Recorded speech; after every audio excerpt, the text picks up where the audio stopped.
Yo, what's going on, guys? DJ Hess here, collectivekicks.com. Wanted to bring you guys a detailed look and review of the Air Jordan 7 of the Bordeaux colorway and compare the 2015 versus the 2011, I think, colorway on the right-hand side. And there is some subtle differences between the two models. This colorway struggled to sell out, it seemed like, unless Finish Line, for some reason, just had some glitch where there was a bunch of orders that didn't get fulfilled. And if that happened to you and you ordered them and they never shipped, leave a comment and let me know. I'm just curious to see if they actually met all the orders. But it seems like they struggled to sell this one out, and I think part of the reason why is they probably made twice as many of these ones than they did of those ones. This is definitely a sought-after colorway, and when they only released it 4 years ago, the fact that they released them again, and they even sold out like for however many pairs that they made. I mean, if you saw the Finish Line or the Foot Locker release calendar, it was like literally everywhere. There was like 5,000 stores or something like that across the U.S. that carried these things. So they weren't limited by any means. It was definitely a general release. But that's hopefully is for a good reason. So it satisfied the people that actually wanted this pair. So there's a couple things to note that there's quite a difference on, and actually one of them I want to check into right now as we look at these live. Definitely does feel like the tongue is lower. If you look at it, the tongue is a bit lower, it feels like, than on the other pair. Maybe not. It just feels lower for some reason than on this pair. But that's one thing, I guess, that you can compare if it is actually lower or not. Actually, I'll just leave this thing out. But one of the main differences between these two that everybody pointed out is the midsole. How this part is more of a dark gray color versus the last retro, which was the kind of the light gray color. So I'll show you them side by side, and you can see definitely a difference in color, dark versus light. I actually prefer the dark midsole, and I don't know, I'm not an expert on the Air Jordan 7, or I'm not an expert on any of this stuff, really. I'm just a fan. But these ones, I think, are closer to the OGs from what everybody is saying.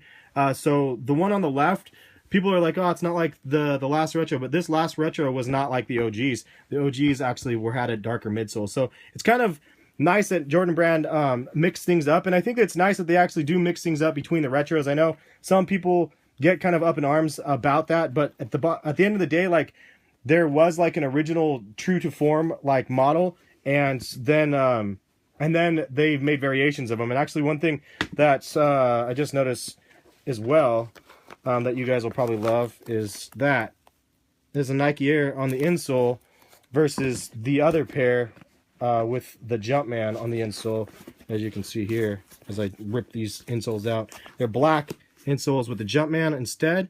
And then on the new one, it's maroon insole with the Nike Air on the inside. So it's kind of cool to see the Nike Air branding coming back.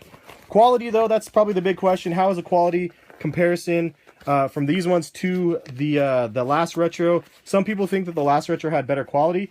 Weigh in the comment section. Let me know what you guys think. But holding them in hand, like, I mean, this one's 4 years old, so the sole is not as sticky. It's slippery feel in comparison.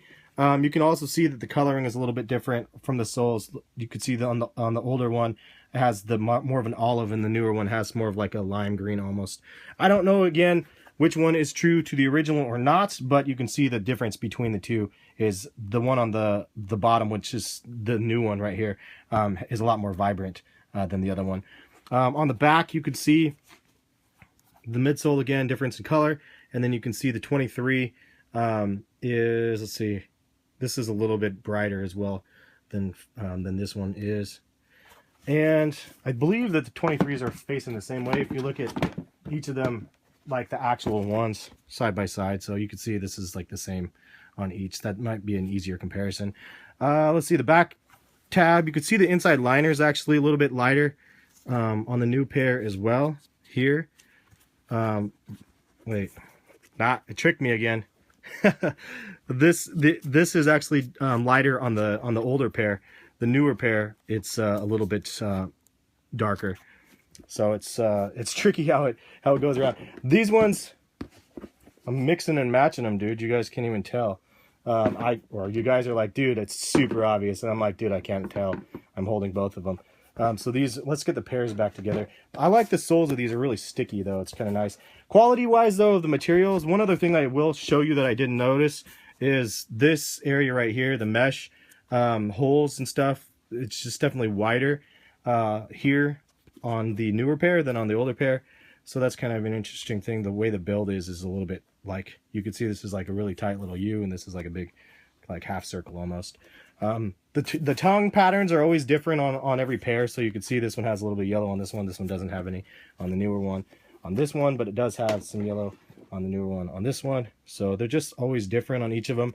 And then also the older one had metal lace tips, and the new one does not. So kind of a bummer that you don't get the metal lace tips. But honestly, if you had some, like I have a lot of shoes from that era with the face, or not the face box, the other box here. And they always, the extras like that always would just fall off. I did want to show you the box in case you guys were interested in the style numbers or whatever like that. So you can see that. And I ended up getting these at the employee store like back in the day. So they were 150. So I got these ones for 75 bucks. So can't complain about that. I did pay full retail on these at $1.90. So you think about the markup for you guys. Think about the markup for me. Somebody that had the ability to get stuff from the employee store back in the day, like that year, and then like 10 years before that. And then now I'm paying like ridiculous amounts, like $190 instead of like $75 or something. But so yeah, the markets are tough for myself. Craftsmanship is pretty good on these as well. And I apologize, I'm jumping all over the place. Somebody wanted me to stay more on point and more focused. And I have a hard time doing that, as you guys know. But material wise, that's what you guys wanted, right? The material of the leather, or the nubuck, or the durabuck, or the whatever, the suede, whatever you want to call it. I'm not sure what actual material is. And people that correct me in the comment section and say it's this or that, like sometimes those people are wrong too. Just throwing that out there. Like Jordan Brand has some very unique materials that they use, and they don't even publicize what they are. I could probably find out, but I don't really honestly care. As long as it feels like it's decent, and it does feel nice. This material is not as I guess crappy as some of the other stuff that could be there, but I don't know if I could tell you which one was better, the older one or new one. This is definitely softer, the older one is, than this one, but this is definitely kind of like a felt material, but the older one feels like a little bit softer. That's not really saying much though, then you have something like, I mean, this New Balance that has like ridiculous suede kind of material on it versus something like this, you know. I mean, this is like blows it out of the water. So it doesn't matter what they have, and I don't think it really matters to consumers as much. Maybe it does, but it's kind of like one of those things that's tough to judge what is quality, you know. I'll throw the on foot section right here for you guys so you can see what they look like on feet.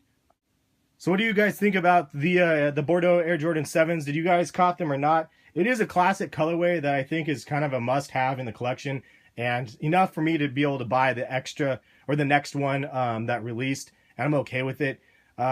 It's just a dope colorway. In fact, out of the 7s, it might be my favorite colorway of 7s to have released. There's a couple of sample 7s that I have here and there that I actually really like as well, but I think this one is the one that I like the best. And I remember when it came out, because there was no like crazy branding on it, and it really was kind of like, what are those? Those are crazy. And I remember having the Payless knockoffs of the Air Jordan 7s and stuff, and they try to mimic the kind of the patterns and stuff, and it was just, they were atrocious. But then my teammates though, I remember had these ones in particular, and I was just always so jealous because they had the dopest J's, and these ones, the 6s, the infrared 6s was another one, and then the 8s, of course, and even the 5s. Man, I was a deprived kid, and now I made up for it, obviously.